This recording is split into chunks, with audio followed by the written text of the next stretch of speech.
Welcome to this BRLSI Geography and Adventure Group virtual lecture on natural and human disaster relief by Rob Davis, Assistant Chief Fire Officer with Avon Fire and Rescue Service.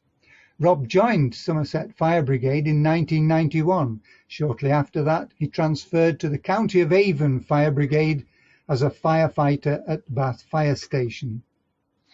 Since then, Rob has been promoted within the service, has been seconded to government, and he volunteers in his spare time for a distinctive charity.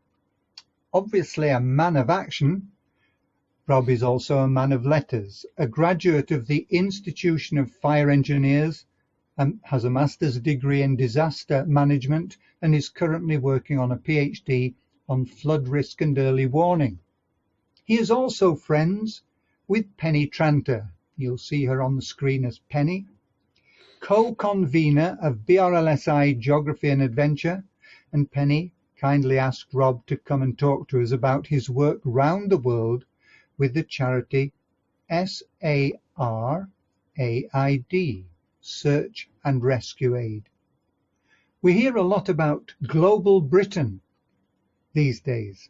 Rob is truly the type of global Britain that we can be proud of, skillful and altruistic.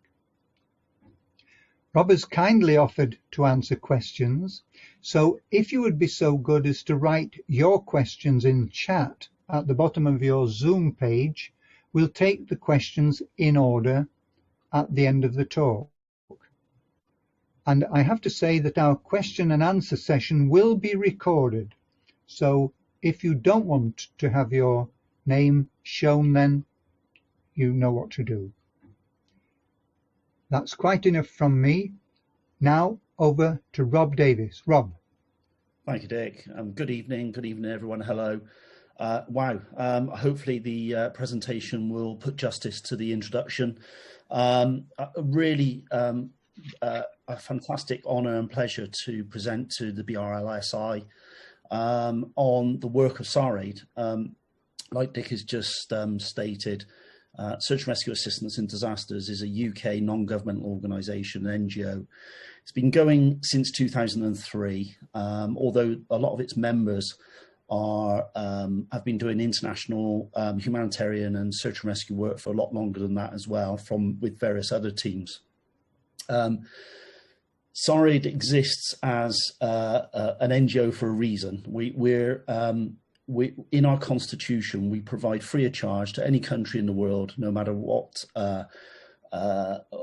aspect the disaster could be, in what demographic and in what population. We provide a free of charge search and rescue and humanitarian response. When we do that, we do it with the humanitarian principles and the imperatives at our heart. So we exist as an NGO for that exact reason. So we don't take government funding. We do have some corporate sponsors, and we predominantly we raise our money to deploy from members of the public by doing fundraising events around the country. But that non-governmental organisation status for us means that we can work in some countries where sometimes the British government are not welcome. And again, that reinforces our constitution and the humanitarian imperative.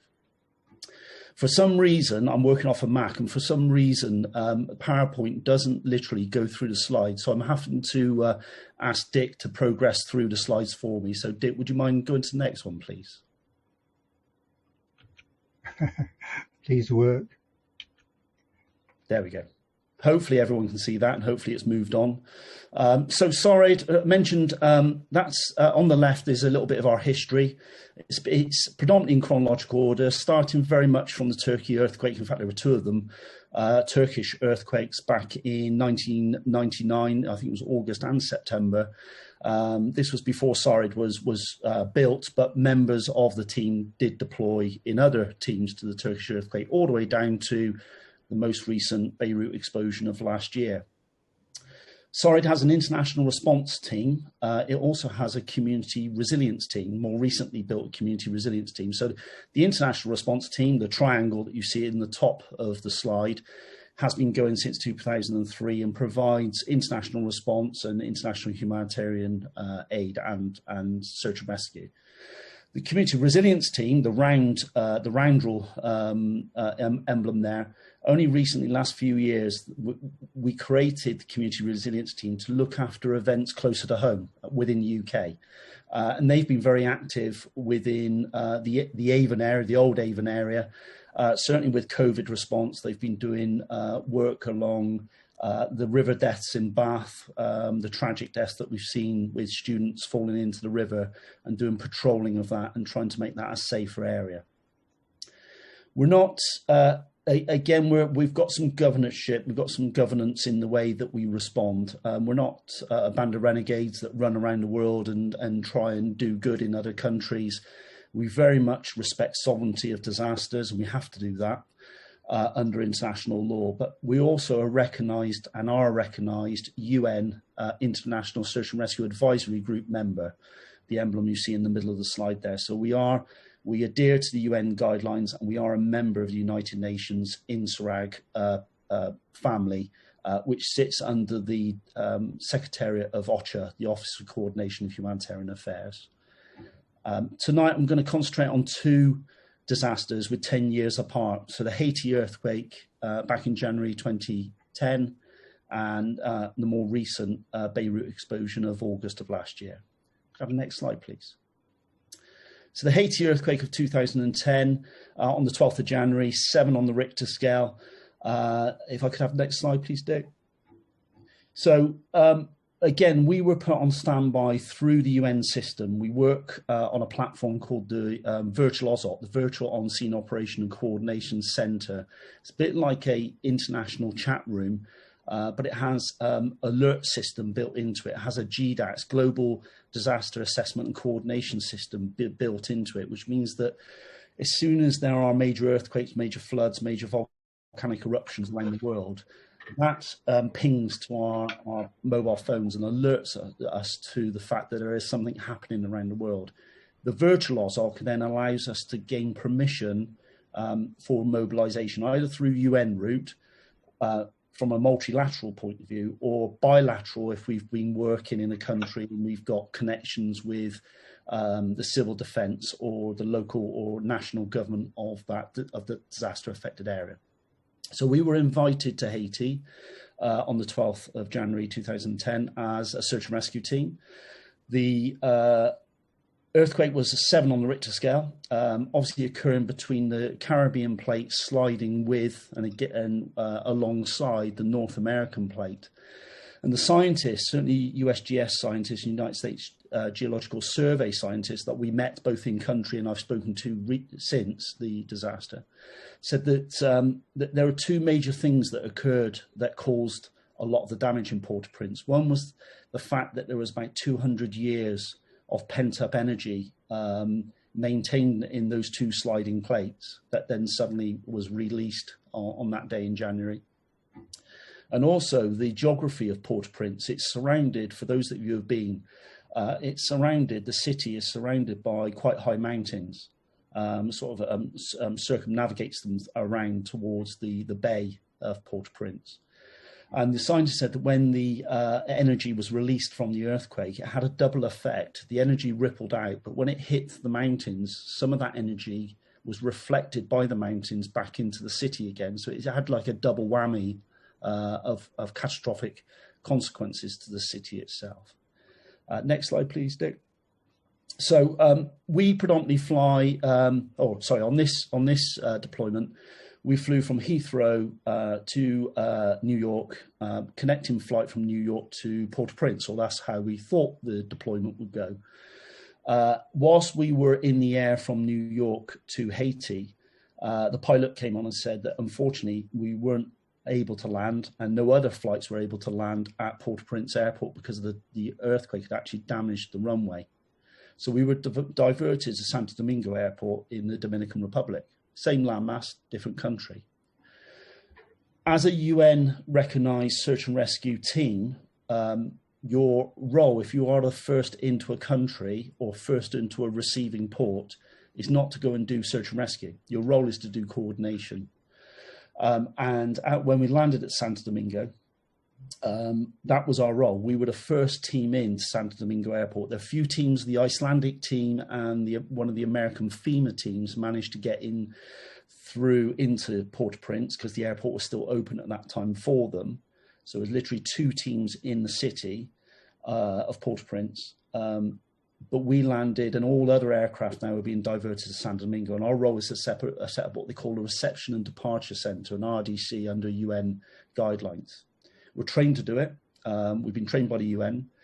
And this is really what you see in this slide. It's no more posh than ultimately a coordination centre, because at this moment in time, 47 search and rescue teams around the world and about 1,000 search and rescue workers were in the air making their way towards this landmass.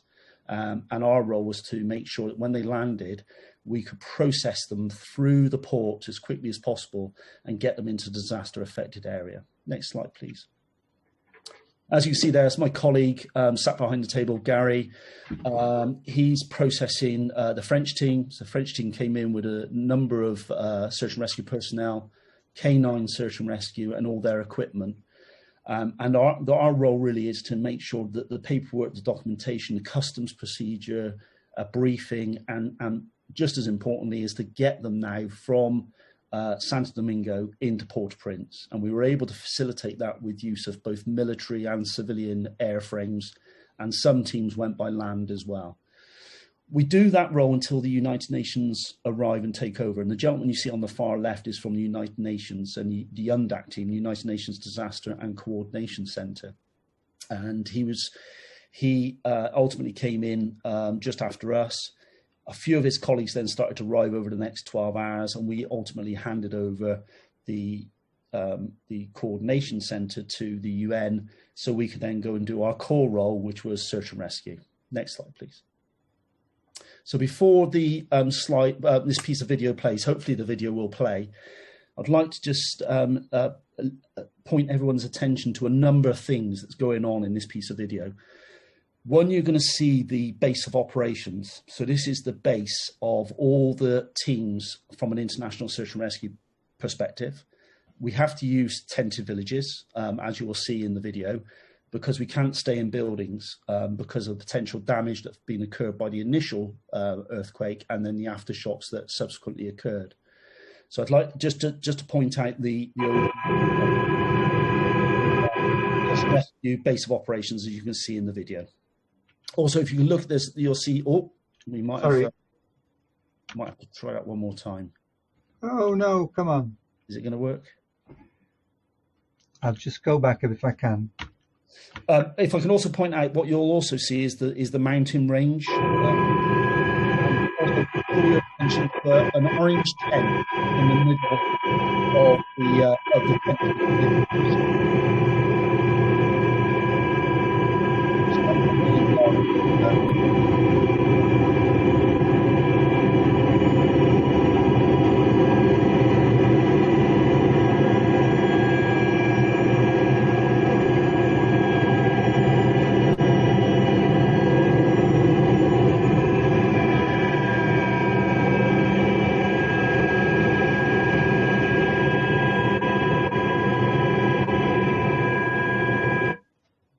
My colleagues raring to go as well. Next slide, please. Base of operations, that's the airfield at Port-au-Prince. That was the safest area from a security point of view for us, albeit safe from human-made securities, but not necessarily from an animal-based.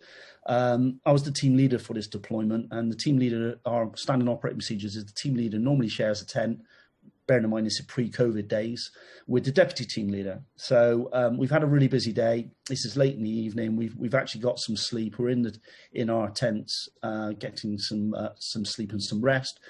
And I could feel something move underneath my head, underneath the fly sheet of the tent. And ultimately, I turned around to my deputy team leader and said, "Steph, stop messing around."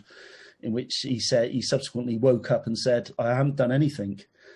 We then decided to investigate a little bit further, lifted the tent up, and one of these little critters was trying to keep warm underneath my head. Thankfully, on my team, I had a vet because we use search and rescue dogs, and a vet is part of that mobilising protocol. The vet was very much employed running around the base of operations with a cardboard box, collecting tarantulas and putting them to a place of safety. Next slide, please. That orange tent that you saw on the fly-in, that is the coordination centre for the urban search and rescue teams. This is the hub of the coordination. You can see one of my colleagues in the middle. That's Dr. Jude. She is one of our team doctors, was one of our team doctors.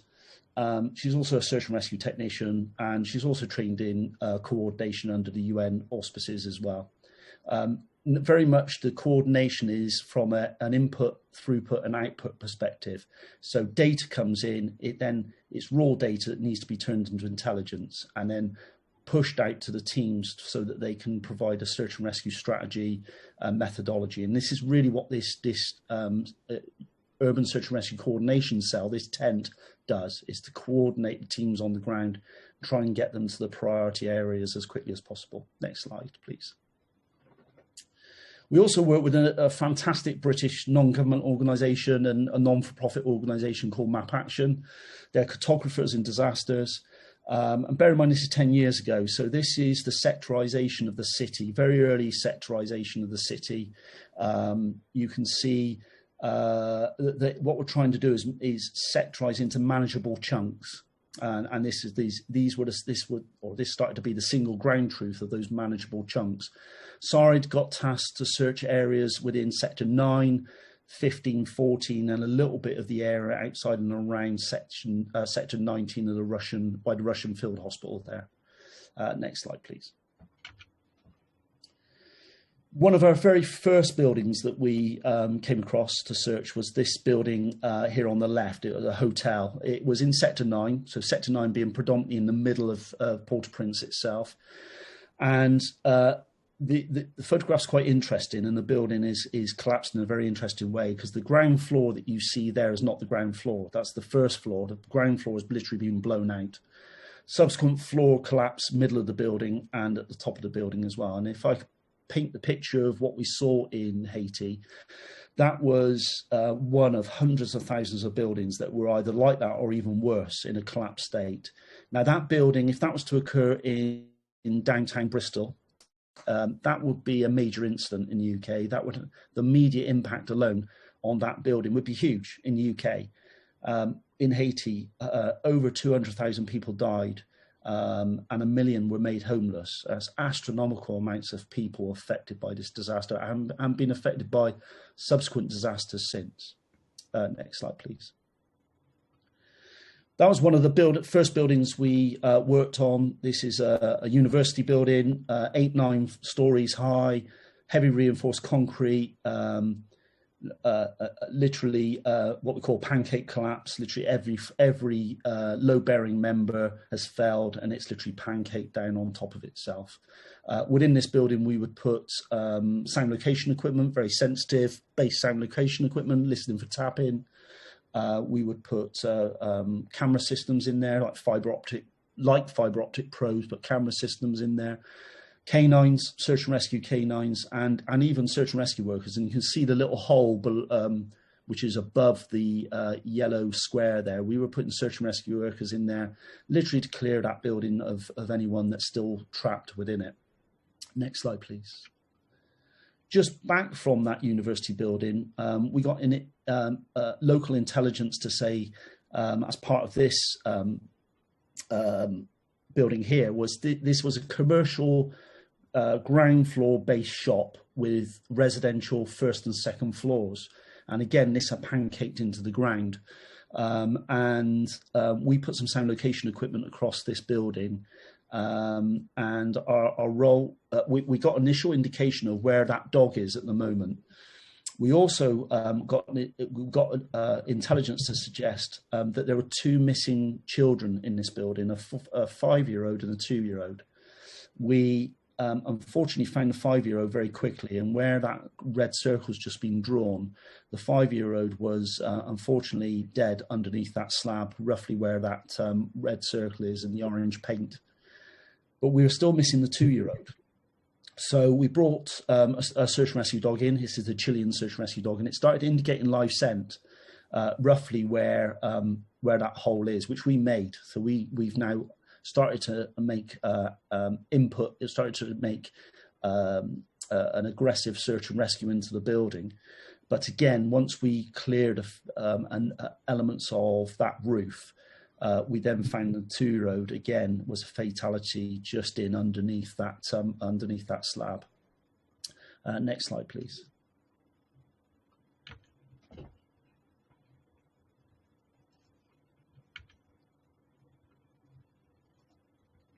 Trying. Just thinking about it.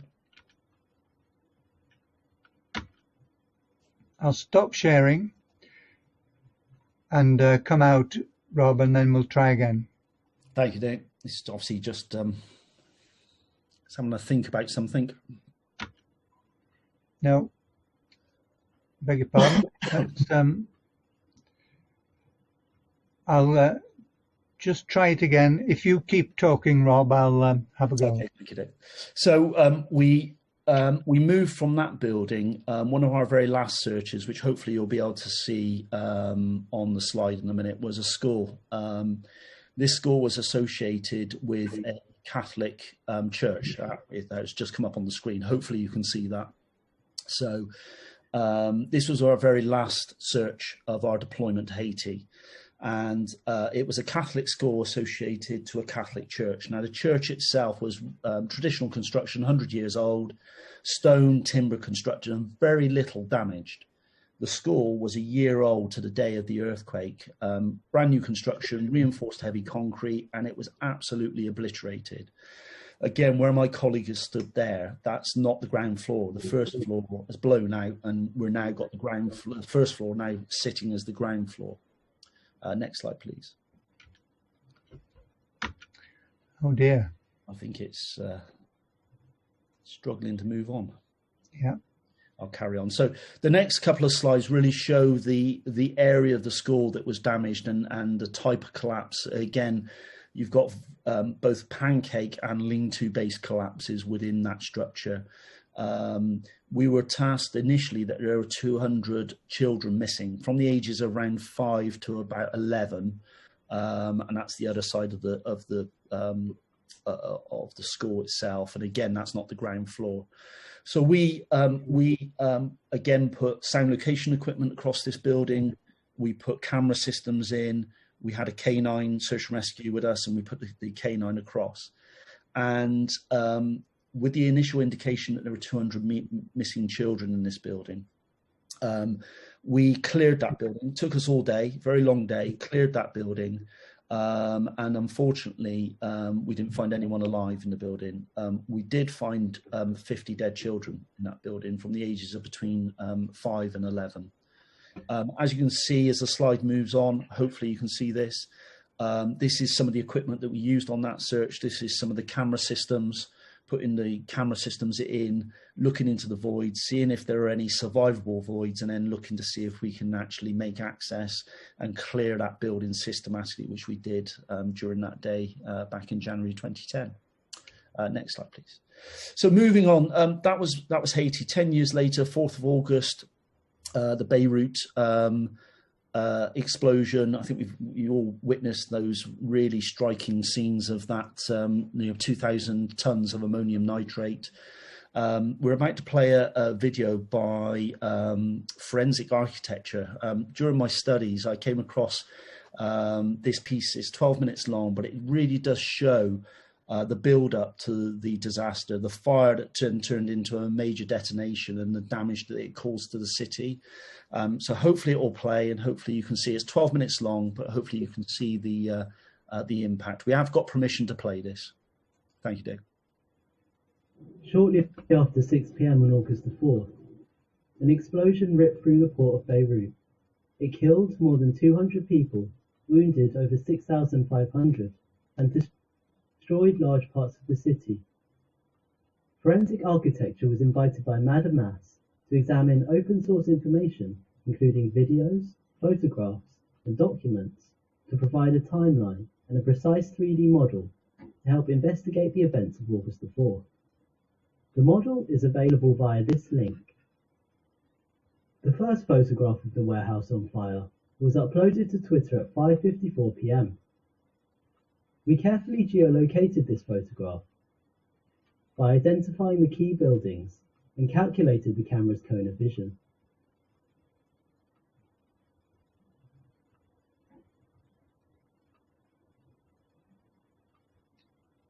In this image, we identified the location of the source of the smoke plume at the northeast corner of Warehouse 12. Smoke plumes are continuously transforming and have a unique shape at every moment. We modeled the plume at this crucial stage to help synchronize other videos without a timestamp.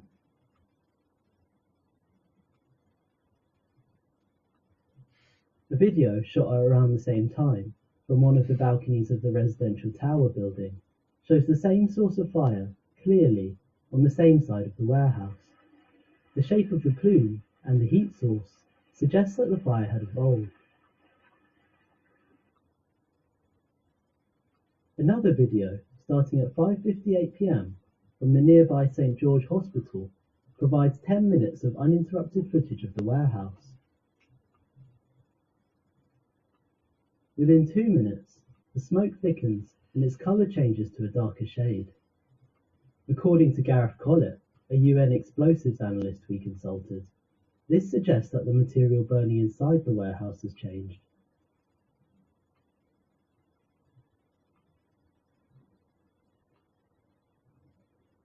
At 6:07 p.m, a new intense heat source appears on the other, northwestern side of the warehouse, here, followed by a different, larger plume. The sparks that follow suggest the presence of small explosive charges, such as fireworks. 35 seconds later, at 6:08 p.m, a large spherical plume appears above the center of the warehouse. According to the explosives analyst, the symmetrical shape of the sphere suggests that it's a single-point explosion originating in one particular place within the warehouse, and it's possible that as little as half of the 2,750 sacks of ammonium nitrate stored inside detonated. We use the shape of the two plumes from these explosions as metadata to synchronize the remaining footage.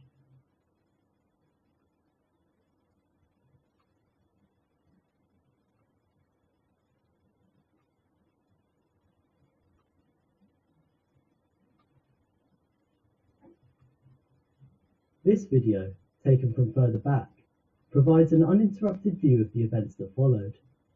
Within the span of 9 seconds, the spherical plume projected high into the atmosphere. Several tons of particulates thicken the air, and a red-coloured plume, 755 meters high, rose over the warehouse. We have thus identified 4 types of smoke plumes emanating from different parts of the warehouse within the space of these 14 minutes. The first plume, at 5:54 p.m, emanates from the northeast corner of the warehouse. The second plume, at 6 p.m, is from the same source point but has a darker colour. The third plume appears on the northwest side of the warehouse at 6:07 p.m. The final plume is developed from a spherical explosion located at the centre of the warehouse at 6:08 p.m. Each of these smoke plumes, with their distinct shape and colour, provide indications as to the arrangement of goods in the warehouse, the way the fire developed, and the layout of what was stored inside. A close-up examination helps in understanding the evolution of fire inside the warehouse. Early footage shows smoke leaking out of every opening, including the windows and the ceiling vents. From this point, at about 5:56 p.m, the temperature inside the warehouse started rising rapidly.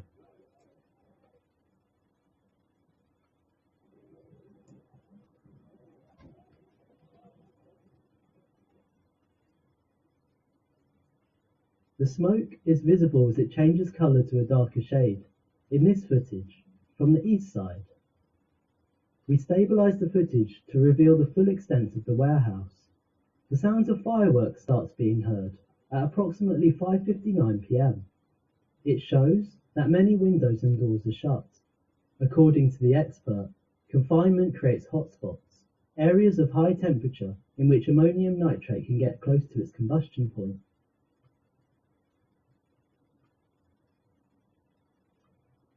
As reported by media outlets, the fire brigade arrived approximately 4 minutes after an initial call was made to the station at 5:54 p.m.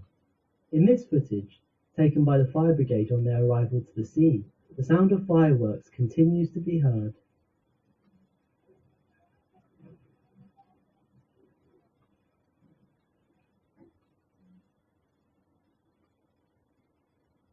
The 2,750 tons of ammonium nitrate were unloaded to this hangar in October 2014. And, as early as December of that year, various port and customs officials warned of the dangers posed by its storage. Many subsequent warnings were issued.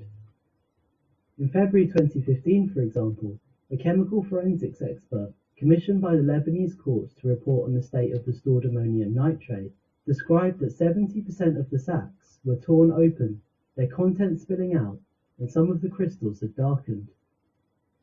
Leaked images from February 2020 indicate that the storage conditions had not improved. The sacks were still torn open and their contents were still spilling out. The bay numbers visible in the ceiling allowed us to locate these bags in bay 9 and 10. The images show the presence of a container and a stack of wooden pallets.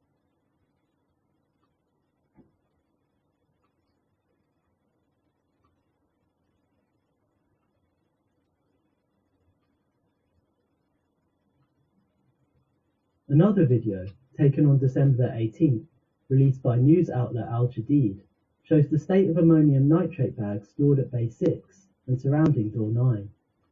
Stacked ammonium nitrate bags are blocking the entrance. Here, we can see the numbers for bays 4 and 5. On the right of the videographer, between door 9 and 10, a white-coloured wall is visible, suggesting the presence of a small service room.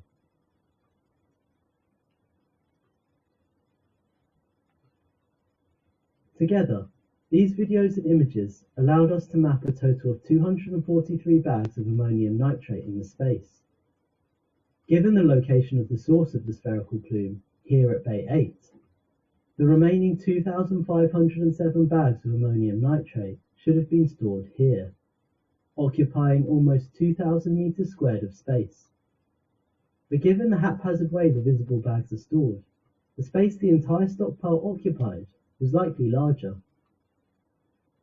News reports suggest that in addition to the ammonium nitrate, the warehouse also stored 23 tons of fireworks, 50 tons of ammonium phosphate, 5 runs of tea and coffee, 5 rolls of slow-burning detonating cord, and 1,000 car tires. Each of these materials burns differently. The combustion of tires, for example, produces a dark and thick plume. According to the explosives expert, it could correspond to the dark plume we had located on the northeast corner of the warehouse, so we placed the tires roughly here. The expert also told us that the white plume that appeared on the northwest of the warehouse corresponds to the ignition of fireworks. We therefore placed the fireworks roughly in this corner.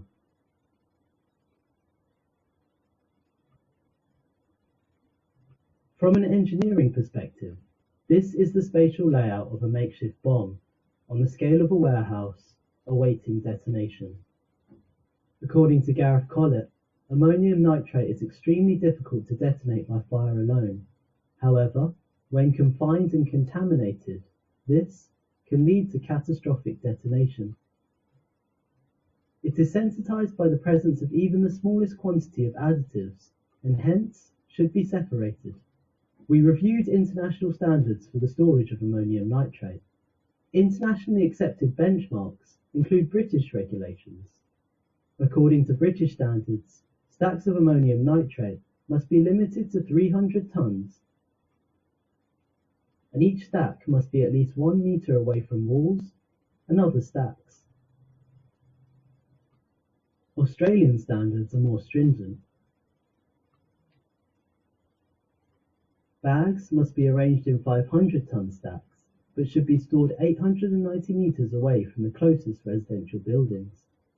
Using their equation to calculate safe distances, we can determine that a 2,750 stack of ammonium nitrate should have been stored 1,570 meters away from the closest residential building. NASA's damage map illustrates the extent of the blast.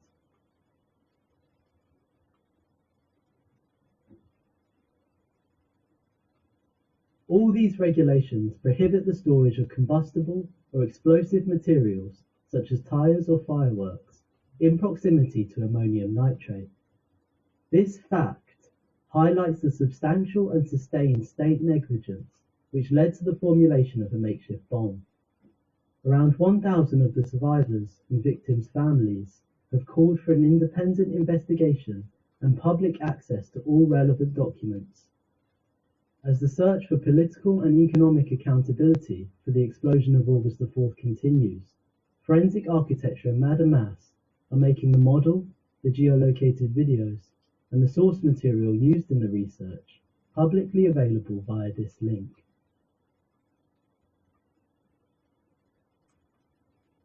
Thank you, and hopefully that just showed where a fire, albeit relatively small fire, grew, and then the detonation of over 2,000 tons of ammonium nitrate and the subsequent damage to the city itself. Again, SARAID, I'm very conscious of the time, but SARAID were put on standby from a search and rescue point of view through both the UN route, but also through linked in with the Lebanese authorities by doing lots of project-based work out in Beirut and across Lebanon in the past. And actually, we got tasked by the British Embassy in Beirut to initially do search and rescue, but there were other international search and rescue teams either on the ground or en route to that disaster. So we've got quite a unique skill set within the team, within British search and rescue teams, in that we've got structural engineers. And our role changed very quickly from search and rescue, even though that was still present for us. But we then changed into a damage assessment team and trying to bring back some form of normality to the people of Beirut, both businesses and homes. And as you can see, my colleague there, the over the left-hand shoulder of my colleague, that was the epicenter of the blast, and the sort of iconic image of the grain silo near enough shared in half. Next slide, please. We set up what we call a DAC, a Damage Assessment and Coordination Centre. This was first used in the Albanian earthquake a couple of years ago. And then we introduced this into Beirut. And the DAC has two main aims and four main components. Two aims are predominantly bringing the damage assessment coordination together, and then the international search and rescue teams have got their own structural engineers, is then using them and embedding them within the local engineering team to provide help, advice and assistance. And then the four components are the coordination of assessors, making sure that's an efficient organisation of damage assessors, both the local Beirut Municipality of Engineering and the international search and rescue engineers, including mine from S.A.R.A.I.D. The procedural and legal framework. Again, if you're gonna close a building down for it to be unsafe, there has to be a legal framework there, local legal framework.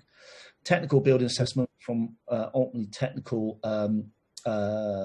knowledge, but also technical standards. And there was a technical standard that we used. And then just as importantly as data management is making sure that you've captured that data so it can be used and part of the needs assessment going forward. Next slide, please. There's common challenges with all assessments, especially damage assessments. I'm not going to go through the whole slide, but just picking out the elements of legal and procedural. Who evacuates the buildings? Who determines them to be unsafe or safe? Now that has to come down to, and will always stay with the local authority, the international community, the international search and rescue workers, and the international engineers were there to give advice. The sovereignty of the disaster is still the Lebanese, it's still the Beirut authorities to deal with. We're very clear with the risk management of this, that we're here to give advice, but when it comes to actually condemning a building, that has to come from the local engineers. Coordination of assessors, that comes from sectorization, and you'll see a sectorization map on the next slide. And then urgent requests. We had a number of urgent requests of buildings that were some days after the initial blast were starting to move again or collapse. And we had 3 requests to go out very quickly, a rapid mobilization with an urban search and rescue technician, a structural engineer from the international community, and a structural engineer from the local authorities, just to ultimately remove people from that building, evacuate, and put a cordon in place so that no further fatalities or injuries could occur. Technical building assessments, I mentioned technical building assessment criteria later in the presentation, and obviously data management using GIS packages to collate that information so it's usable when we leave, when we demobilize. Next slide, please. That's the sectorization. So predominantly the areas that were most badly affected by that blast were directly facing the warehouse. That's the Medawar area and the Ramel area of downtown Beirut. And even though there was damage up to 10 kilometers away from the blast site, the most of the buildings in the port area were completely obliterated. They were gone. But there was still some significant damage in the Medawar and Ramel area, very close to the blast area. Next slide, please. That's the DAC. It's just like any other coordination centre set up by my colleagues. Lady on the left is one of my structural engineers. Colleagues behind the table are my urban search and rescue technicians and coordinators. It's very much a coordination cell, making sure that we can link the local engineers with the international engineers. Making sure that I've got one ground truth, that we're sectorized, that the local authorities are happy with that. Making sure that the safety of the teams on the ground, their whereabouts, their tracking, updating information, and then getting all that data back in so we can give it back to the local authorities in a usable format. Next slide, please. That's the briefing of the international engineers from the urban search and rescue teams. I think it's a fascinating photograph. You can see the intensity of the international community leaning forward, very much wanting to get on and get out on the ground and provide some assistance to the local authorities. The gentleman on the left of the photograph with the face mask on, the COVID face mask, is the predominantly the head of local engineering for the municipality of Beirut. And in the middle, in orange, with the waistcoat, is one of my engineers, one of the first engineers from S.A.R.A.I.D, who's literally just given the briefing of what the tasks involved and the protocols that we're going to use. Next slide, please. Just a few photographs of the damage. Again, everything from medium to small industrial buildings right the way up to high-rise and quite significant high-rise. Superficial damage right the way through to quite major structural damage as well. Next slide, please. And the car on the right, that was 2 kilometers away from the blast site, and you can just see the forces and the energy that were released.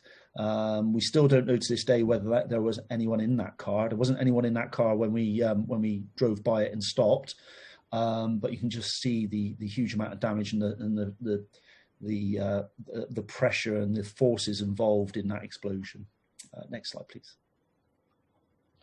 So what the whole technical assessment, building assessment process for us is, there was a Beirut form already in use. It was in Arabic for obvious reasons, because we wanted the locals to take responsibility for the assessments with our advice. That form was paper form, but we soon morphed that into an app, into an application in electronic form. We then inject international standards, in this case ATC 20, which is the field manual of post-earthquake safety education, evaluation of buildings. So that's an international standard. There are a number of them. The Italians have got a very good standard as well.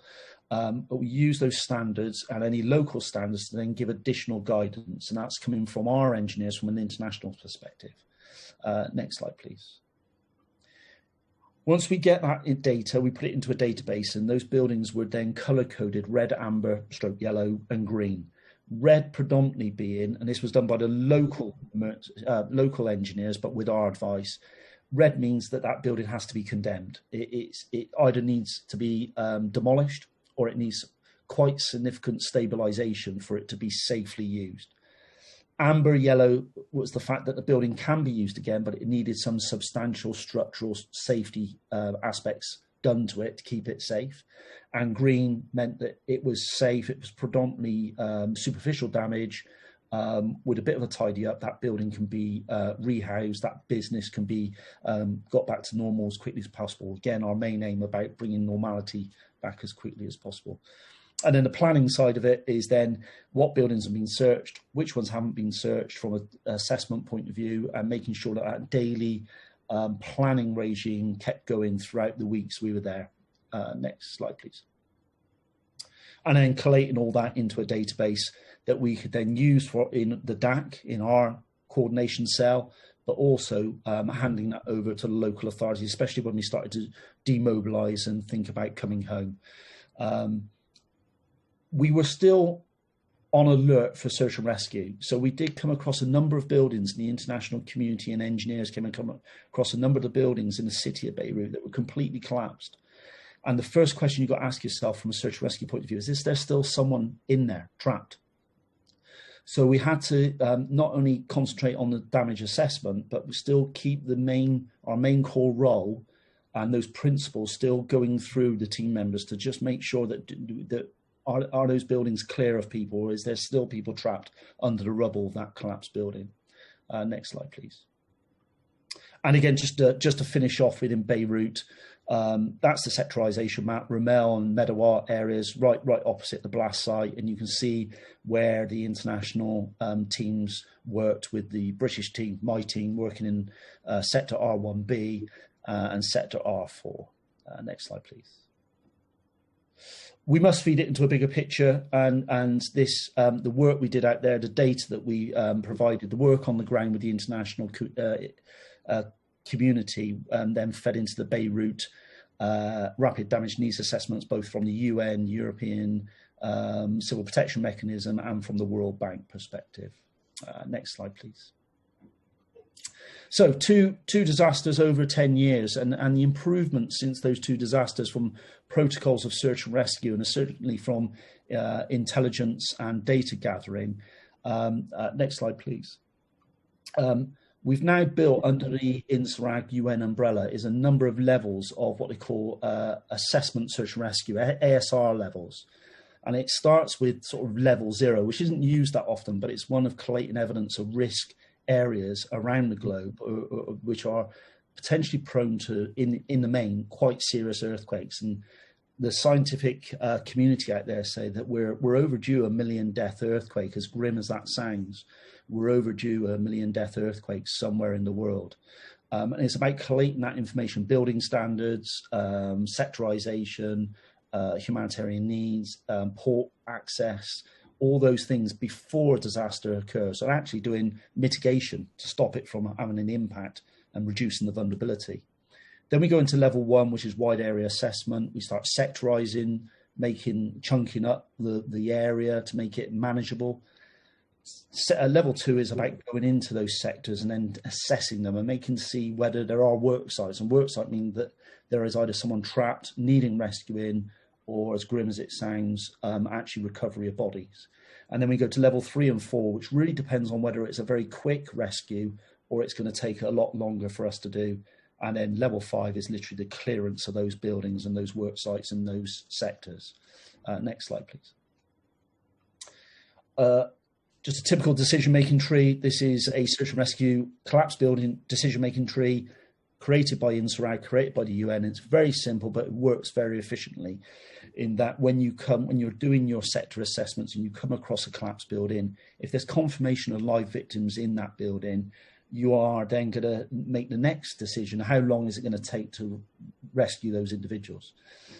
If it's heavy construction, it can take more than 12 hours.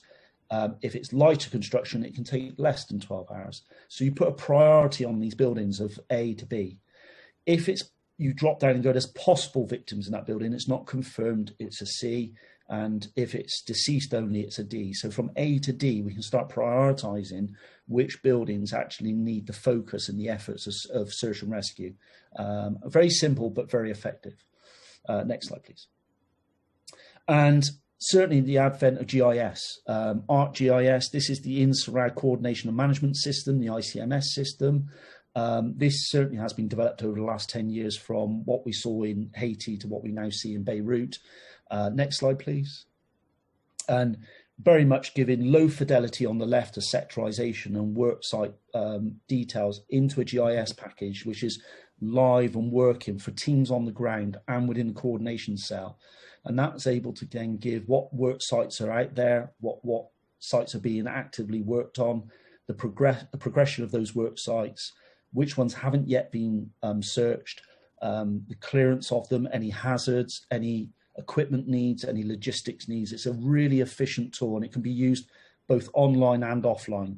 And most teams, if you're an INSARAID team, you have to have satellite communications and satellite connectivity, because you know that the mobile phone signal, 3G, 4G signal will be affected by the disaster itself. So a real massive improvement on data collection and mapping, intelligence gathering, and using that as a decision-making tool.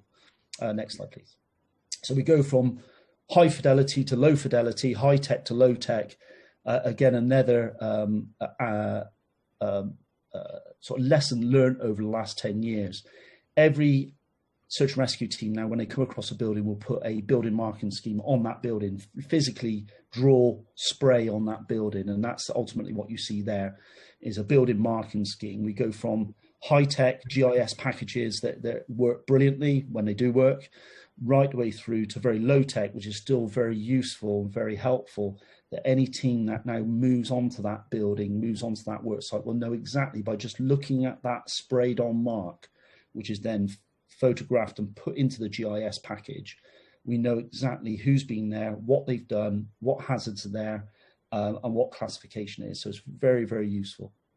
So I'm just going to end there. I'm conscious I probably ran over by about 5-6 minutes, and I'll pause there for any questions. Thank you.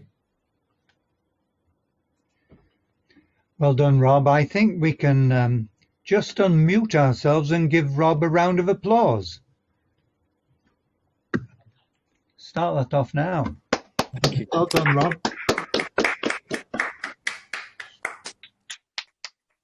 I'm looking for questions on the right-hand side, and I've got nil. I've got Jackie saying excellent graphics in that 12-minute film, and they were so kind to us. We did check with them, and they were delighted we were going to use it, weren't they, Rob? And gave us carte blanche to go ahead. Questions, please. If you've got questions, let me go to gallery view so I can see everybody. If you've got a question, please just put the video up on yourself and just wave at me. Jean, have you got a question? You're the only person I can see apart from Rob and I. All right. How long did the team stay in Beirut? We spent a week. We were a week in country. So the blast occurred on, if my memory serves me right, Tuesday the 4th of August.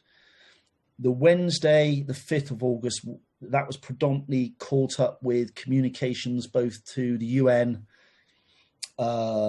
communications with the local authorities, to Beirut and the Lebanese authorities, and also with the British Embassy in Beirut.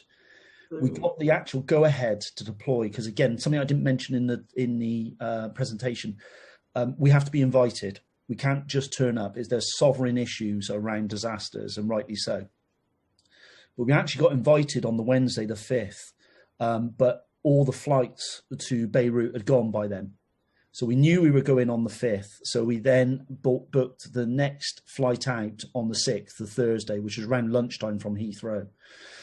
We landed late on the 6th. It was about 11 o'clock local time. Got to work straight away. I don't think I saw my bed until about 4 that morning for a couple of hours. And then we then worked for the 7 days, and that's governed by predominantly the local authorities. So we were happy to stay a lot longer. And our role really, the search and rescue phase finished very, very quickly. And it wasn't search and rescue. Again, it was a grim task. It was search and recovery, because no one survived that blast in the immediate area. So our role for the next 7 days were to do the damage assessments, but we were just taking the pressure off the local authorities because they were overwhelmed. They were very professional structural engineers, very proficient in what they do, but they never experienced anything like it. So our role was to try and just get them up running. And as soon as we got them running, our job was to back away and let them get on with it. And actually they were then saying, thank you very much, you can go home now. And so we were there for 7 days. We're hoping to go back out because we ran a couple of training workshops whilst we were out there to bring some of the engineers up to a level of disaster engineering, and the Lebanese military. We brought some of them up as well we're about to, we're hoping, COVID has impacted that, but we're hoping to go back out and do some more workshops out in Beirut. So sorry, a long answer to a very short question. No. Was language a difficulty when you go out to these places? Obviously, they speak Arabic, don't they, in Lebanon? And yes. Did you have interpreters, or could the engineers presumably learn English? Did they? Yeah, the English language are pretty good out there, very good, in fact. But we do, we've got some team members that can speak a number of languages. But we also, part of the linking with S.A.R.A.I.D, part of the linking with the United Nations is one of the very early calls by the United Nations is to provide interpreters at the airport. So I remember deploying to Pakistan earthquake in 2005. When we landed, I had a team member who could speak Urdu very well on the team. But you also all pick up an interpreter when you land. So they normally assign you an interpreter to help you with the language barrier, if there is one. But in Beirut, English was very good. Yes. Well done. I'm so impressed by what you do. Thank you, Jean. James had a question, but you've already answered it. To what dictates when you depart from the affected country to go back home? And Jeff Parks has got a question. Jeff, if you let us have a look at what you look like. Yeah, I'm just trying now. I think I've got sound now. Okay. I'll start asking the question anyway. Just ask the question. That's great. Rob, I'm really impressed with with the sheer professionalism and really interested in the checklists and the standards. I was just thinking, after your Haiti experience with the tarantula, do you now ensure that you and your deputy don't stay in the same place? You're never both at risk at the same time. I mean, more seriously, not putting your teams at risk, not making the situation worse. Absolutely, and some of that's been scuppered now in a correct way by COVID. So now we can't put 2 team members into a tent in a confined space because of the potential transmission of COVID. But the whole thought process that's been used for a number of years is the deputy team leader and team leader normally do a bit of work on their own, where they've got some privacy to get on with a bit of sort of thoughts about how the team are working, what were the priorities of the day, what did work, what didn't work. But the team is not, the management of the team is actually greater than just a team leader and deputy team leader. We then have what we call rescue information officers. We've got section leaders, and anyone who's in the management element of the team can step up or step down. So we make sure that the resilience to it is more than just one tent. Bearing in mind, the base of operations is not particularly a big footprint either. So apart from a tarantula giving you a bite, which thankfully our tents are sealed, which was quite nice. We make sure that we build redundancy into the system. So if someone is for whatever reason taken ill or injured or whatever, we can step the team up and step the team back down again if need be. Thanks very much, Jeff. Pete Davis has a question. Pete, if you can unmute yourself and let us see you, and that's it. Great. I can. There we go. Thank you very much, Dick. Rob, thanks for the presentation. That was terrific. I was really just, I suppose, struck halfway through the piece on Haiti about I think it was the Catholic school where you said that there were, I think, somewhere in the region of 50 children who died there, which made me think about your mental health and well-being of your team itself. I suppose two reasons for that. I suppose the number of dead in any one place, and obviously the age of the dead. So how do you look after yourselves? Yeah, thanks, Pete. And it is difficult. And being in the fire service, as we know, we sometimes see quite terrible things in the UK. I suppose the difference is scale and the amount of destruction and death that you see in places like Haiti. We've got a very good mental health, good health process within the team. So after every day, we do a debrief, and that's both a technical debrief, but also a mental well-being debrief as well.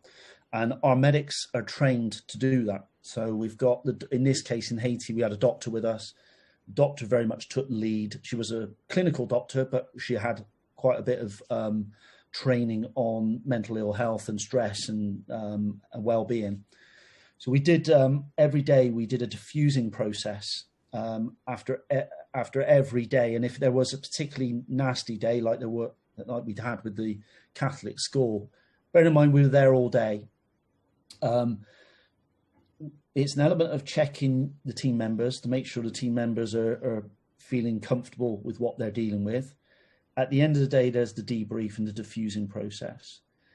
That doesn't then end there. So when we fly home, we then we leave it normally about a week for people to get back to normal, to get back to their normal lives, get rid of the jet lag, and then we call another. Before COVID, we brought everyone together again. We had a debrief. We have a technical debrief, but we actually then hand over more than half of that debrief to actually diffusing. And then there's a confidential hotline that we use where if those areas of support are not helping someone, we've then got a confidential helpline we've got professional help within the team, but external professional help. So if someone is still struggling with that, we've got a referral mechanism that they use, completely confidential, that they then can pick up a phone and get referred to some help with that process. I was at the school. I witnessed the death and destruction there, and for me personally, one of the things that strikes me more than anything in that very horrific scene of carnage of people, young people, was something that wasn't traumatic. The image that I always get in my head, in to some extent, I think in a good way, not in a negative way, for me was how the team worked on the site, how they gelled, how they interacted with the local community, who were obviously very heightened in stress themselves. But the image that comes in my head all the time is when I looked under the building and there was quite a lot of traumatic injury within that building, was a little girl about 5 years old. She was dead, but there was no trauma associated with her at all, with her little body. But in her hair, she had brilliant blue beads and braiding in her hair. And that just struck me. It's amazing how the human brain will just pick up on pictures of something. And it was because of the real ice blue colouring of the beads in her hair. That image I can keep in my head. Not, again, horrific because that little girl was dead, but it's just that everything else I seem to have blocked out, whether that's a coping mechanism or not. But that bit, I keep going back to that bit in my head whenever I talk about that building. And we're all different. We know we're all different as human beings. So we just make sure that there are different layers of help for the team members. Thanks very much, Pete. Gary has got a question. Gary, if you unmute yourself and ask your question, I'll give you 5 seconds, otherwise I'll do it. Go ahead, Gary. Yeah, thank you for that. Just during your presentation, you highlighted that some of the or the majority of the buildings that you kind of highlighted were sort of the reinforced concrete nature, rather than the more sort of traditional style buildings. I think the example used was the church and the new school that was only a year old. I was just wondering, does this seem to be a bit of a common occurrence throughout the incidents that you do attend throughout the world? Yeah, absolutely. It's building codes in some countries are not as stringent as they are in the UK, for instance. So I actually worked at the Turkey earthquake a few years ago now, and we were working on reinforced concrete buildings that had literally behaved like they had in Haiti. And these buildings were made, they actually used the aggregate. When you start looking through the rubble, in fact, I've got it somewhere, it's probably downstairs, there's a piece of concrete with seashells in it. So they actually made the aggregate by lifting loads of shells off the beach to make their aggregate, which is great for bulk, not particularly good for withstanding a shaking mechanism, because you've now got airspaces, little airspaces throughout your concrete. The other thing, certainly in Haiti, and I'm not an engineer by any shape or form, but my engineers that I've worked with over the years, what you find is that you put the reinforced concrete in place with the rebar into the building, but what they fail to do in some areas is then tie them all in. So they don't then tie a beam into a column, which is what they do in this country. And that is a significant failure point, because what you then have is that the column and the beam will move independently of each other, and you find that the floor will pop out and suddenly that you've then got a collapse. So yes, it's down to building standards, and certainly that school building was literally brand new, but completely devastated. Thank you, Gary. Jackie Hill Murphy's got one. You be careful how you phrase this one, Jackie.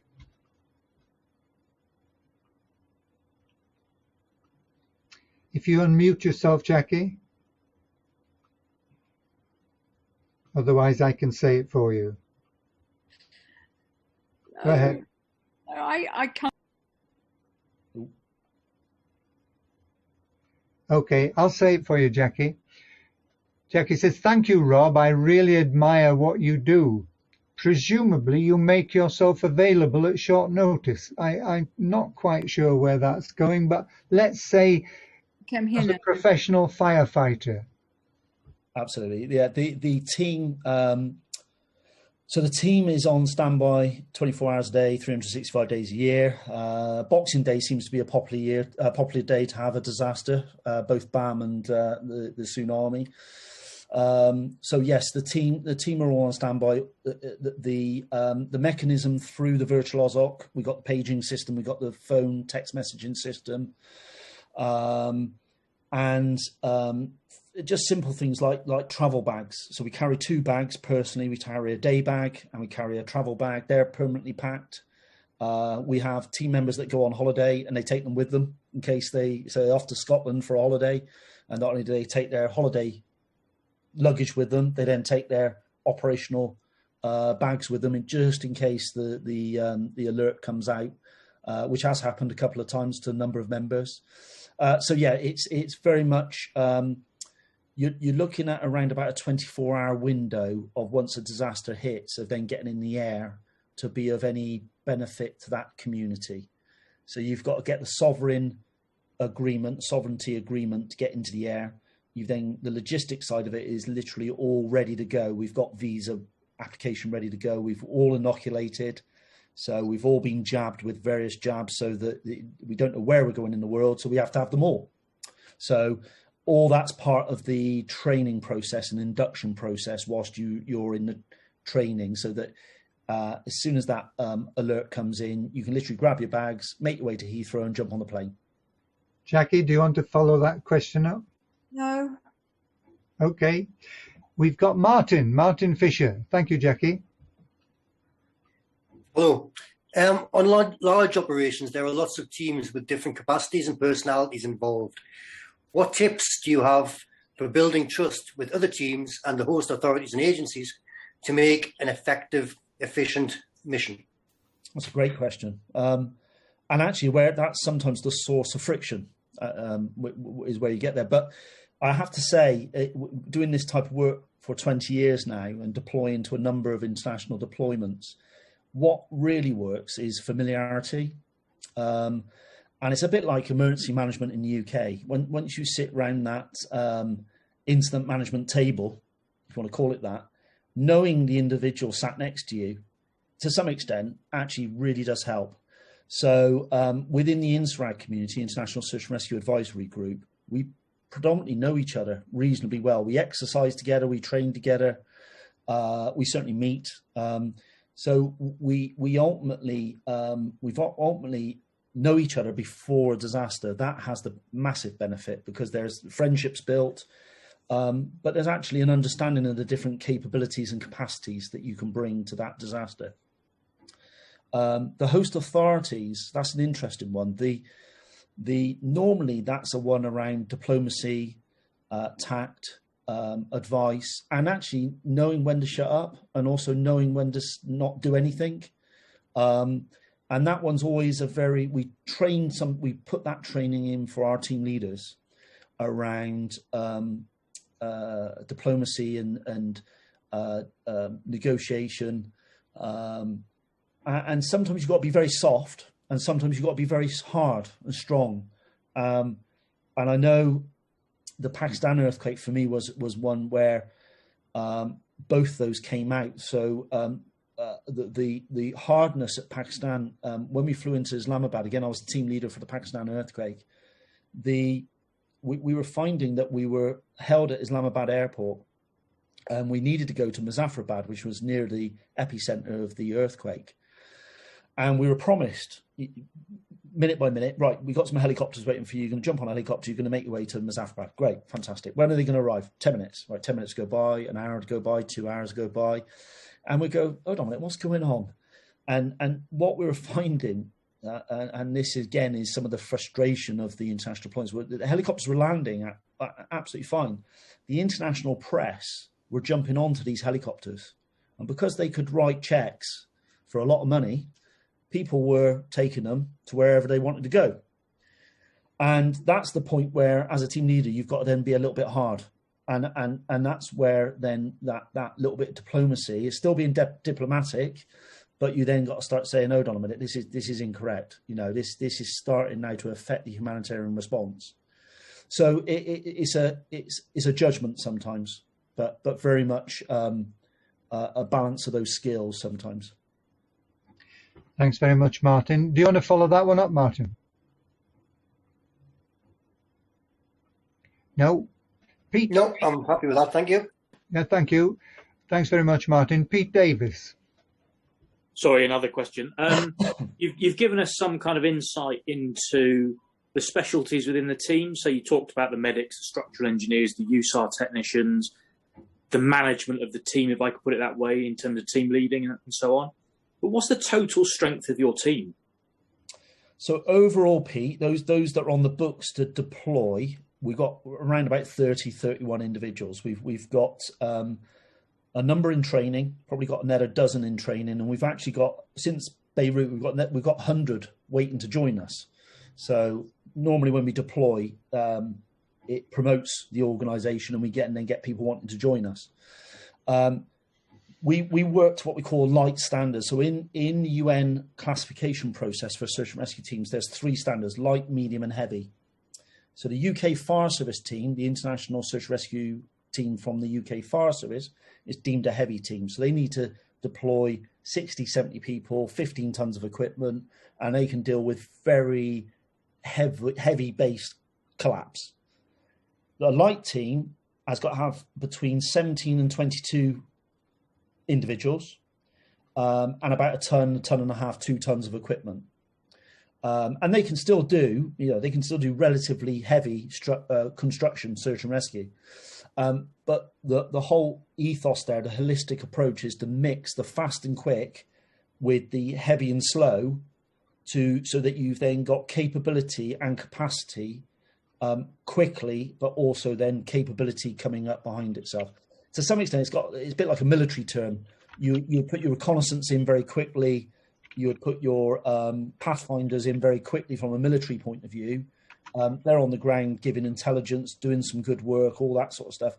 your heavy mechanized units are then following up behind to take that on a bit further. And that's a very similar analogy with the classification process. Hopefully that's answered it, Pete. Thanks very much. It looks as if I've got a question as well, but just to see if anyone else has a question, if we'll dispense with all formalities, just unmute yourself and ask a question if you have one. Otherwise, I'll ask mine. Okay, here goes for me.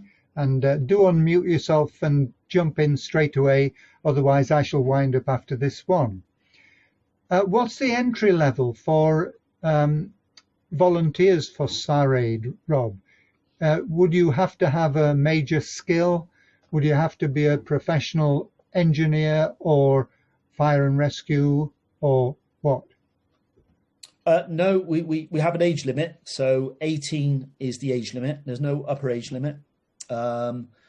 We have, I suppose, the beauty of the team. We've got an eclectic mix of skills, and that really does work. So we've got everyone from it's butcher, baker, candlestick maker, basically, and that works extremely well. So we don't put any emphasis on a skill like firefighting, paramedic, structural engineer.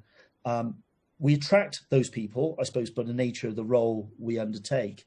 But we've got mechanics, shopkeepers, house husbands, housewives. We've got a whole eclectic mix of team members. We give them a 18-month training program. It's split into 2 9-month processes. So you can come to the organisation with no search and rescue skills whatsoever, and we'll give them to you. And that really builds a fantastic team, because what you get is a very diverse thought process there. So you don't get people, emergency services predominantly think in one way to a greater or lesser extent, because that's the way you're trained. I've been on a number of incidents internationally where I've been thinking one way and someone's come up to me with a completely different life skill and life experience and gone, have you thought about it this way? And I've gone, blooming heck, where did that come from?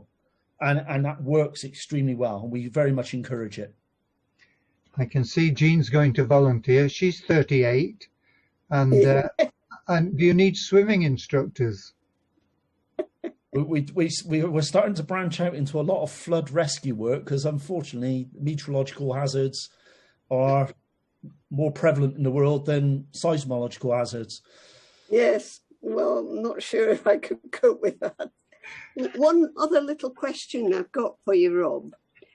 When you go in, how do you coordinate with the teams from Germany, from Russia, from, if you're all descending at the same time? Yep. Do you have a leader? Do you have one team leader? That's a really good question. I failed to mention it in the presentation, because ultimately when the international community mobilise, you're working, the command and control of of those teams. Yes. The local authorities. It's down to the local emergency management agency. It's down to the country that's been affected by the disaster. So they command it. We're there to help. So we're not there to tell them what to do, although sometimes we have to be a bit strong and say, that ain't going to work this way. So then what we do, predominantly international side of things, is all coordination. So that's why you saw the coordination cells there, the orange tent. So all the international deployed assets will work through that coordination tent. And in that coordination tent would be someone from the local authority who will be able to make the ultimate decision. So what we say is, we'll sectorize the city, the disaster. Are you happy with that? They will go yes or no. Then we will say, right, we've got a Russian team, we've got a British team, we've got an American team, we've got a French team. We're now going to put them into these areas. Are you happy with that? Yes or no? And do you want us to prioritise the hospitals because they're being badly affected, the schools, depending on what time the earthquake is? So if it's late at night, we've got people that are in bed, greater hazard to some extent. But likewise, a hospital, any time of the day, a hospital is going to be a vulnerable building. So we try and we're coordinating and assisting, and they're commanding, but we've got to be Sometimes we've got to be a little bit strong with them and say, that ain't going to work. We need to do it this way. Yes, yes. Oh, that's interesting. My son, he went out to Turkey. He's he's a nautical, ship engineer, but actually that was what he's trained in. But he went out to help in the Turkey one. But he said the one thing he found was he didn't know quite who to ask, what to do. And with any major incident, and these are, I mean, huge, cities completely devastated by disasters, there always will be an element of chaos, and it is trying to make sense of the chaos. And people very close to it, the local community, are caught up in that chaos because it's their loved ones that are trapped, and their family and colleagues and even emergency services. The emergency services in Haiti were completely, the fire stations were destroyed by the earthquake. The firefighters were killed and trapped, just like any other member of the public. Yeah. So the coping mechanism of the local community is quite massively affected. So you're dealing in chaos, and it's trying to bring the international community through the UN, and the UN deploy key people as well, is trying to make some semblance of sense out of that chaos and and it does take days, if not weeks, it takes days and weeks to start making sense of that chaos that you're dealing with. No, I can understand that. Thank you very much, Jean, and thank you very much indeed, Rob. Just before our final thanks, could I just say, next Thursday we have a science production for BRLSI on climate change in the poles, and that will be of interest to anyone in geography and adventure. But our next Jog and Adventure virtual event is on Thursday the 8th of April, and it's called Eating Up Easter. It's all about Easter Island, the impact of tourism to see the statues and the litter they leave, and it's a film made by an Easter Islander who's going to be with us on the night. And the film company from California that made the film, for whom he made the film, their chief operations officer, Todd Harding, he's going to be with us as well. So it will be mainly the film, which lasts about 30 minutes, plus then question and answer from California and perhaps even from Easter Island itself. So that's on Thursday the 8th of April. Can I just, if we'd like to unmute ourselves, please, can I just say thank you very much, Rob Davis, Penny Tranter, for asking you, and our technical wizard, Andreas Wasmut, and of course, our audience for coming and asking such interesting questions. Thank you very much. Thank you. Thank you, Rob. Thank you.